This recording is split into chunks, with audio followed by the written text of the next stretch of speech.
गन्नाका Khanna YouTube चॅनलवर सर्वांचं स्वागत। अर्थातच मी गणेश सागरे।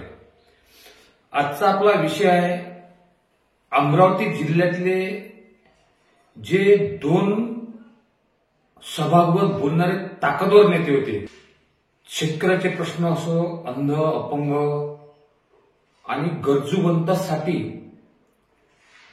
ज्यांच्या बोलण्यात ताकद होती की ते बोलल्यानंतर अख्खं सभागृह ते ऐकत होतं, असे दोन नेते पडल्यामुळे आज तरी त्या सभागृहात अमरावतीचे प्रश्न किंवा विदर्भाचे प्रश्न मांडणारे खासदार नवनीत राणा आणि दुसरं म्हणजे बच्चूभाऊ कडू। हा शेवटी जनतेचा माइंडेड असतो, पण एक मनाला दुःख वाटतंय की 20 वर्ष जो बच्चू कडू यांचा आवाज त्या विधान भवनात घुमत होता, काय तंत्रशुद्ध त्यांचं बोलणं,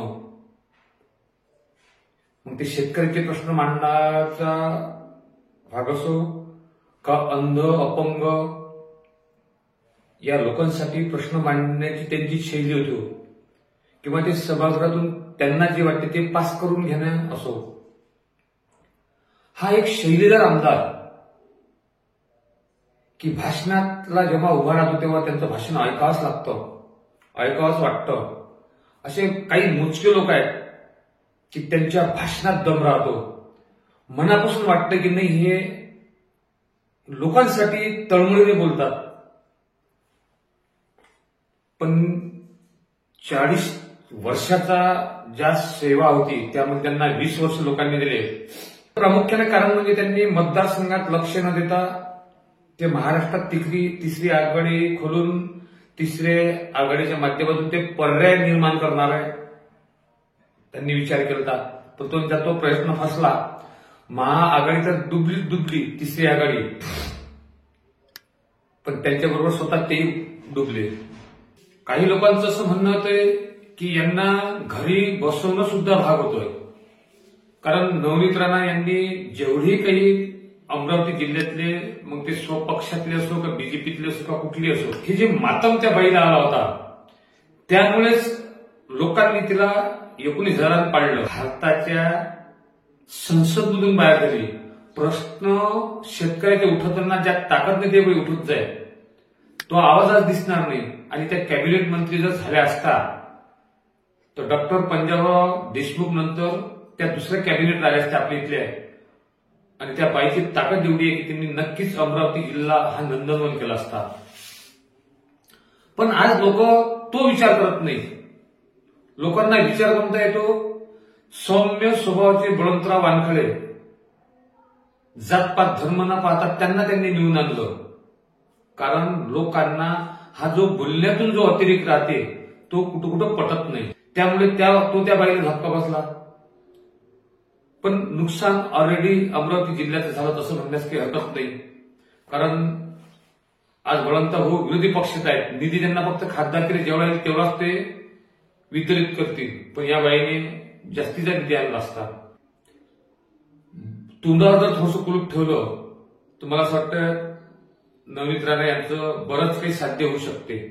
पण त्या बाईला एक चान्स आहे की कमीत कमी बीजेपी एक रणरागिणी म्हणून त्या बाईला चान्स देऊ शकते, पण तेच बच्चू भाऊने आपल्या सर्व वाटा बंद करून टाकलेल्या आहेत।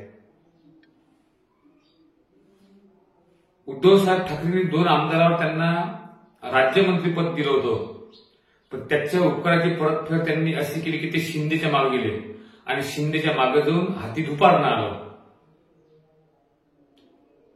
आज परिस्थिती अशी आहे की त्यांनी तो वेळ सोडून थोडासा शिंदेच्या विरोधात फडणवीसच्या विरोधात ते बकायला लागले।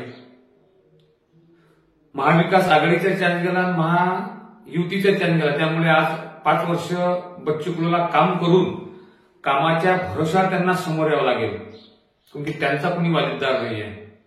म्हणजे त्यांनीही ज्या भूमिका घेतल्या आहेत त्या भूमिका लोकांना पटल्या नाहीत, बौद्ध आणि मुस्लिम समाज त्यांच्यात दूर गेला, त्यांचाही त्यांना फरक पडला।